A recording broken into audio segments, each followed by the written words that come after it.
आज आहे दिवाळी पाडवा.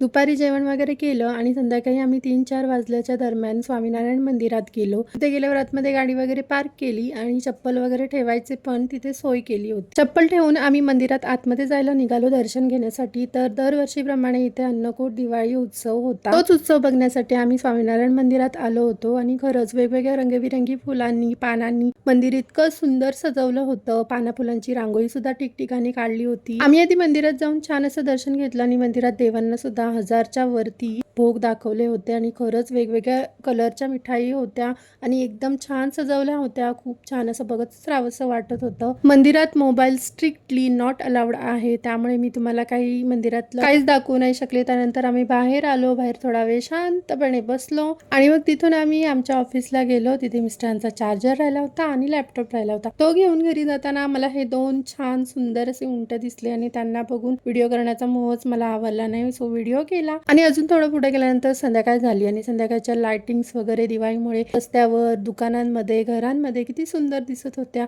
खरंच दिवाळी हा सण प्रकाशाचा आणि फुल ऑफ पॉझिटिव्हिटीचा आहे. त्यानंतर मग मी घरी येऊन औक्षणाची तयारी केली. पाटाभोवती सुंदर रांगोळी काढून आरतीचं ताट सजवलं आणि मग मी सुद्धा छान अशी साडी वगैरे नेसून रेडी झाले. आमच्याकडे संध्याकाळीच औक्षण करतात आणि दिवाळी पाडव्याचं गिफ्ट मला माझ्या मिस्टरांनी आधीच दिलं होतं, जे की साडी मी आधीच्या व्लॉगमध्ये शेअर केली होती. त्यामुळे आता त्यांनी परत द्यावं असं काही मला वाटत नव्हतं, पण त्यांनी मला आता सुद्धा एक नवीन गिफ्ट दिलं. तर असंच छान झालं आमचं दिवाळी पाडव्याचं सेलिब्रेशन. चला तर मग भेटू पुढच्या व्लॉगमध्ये. Bye bye.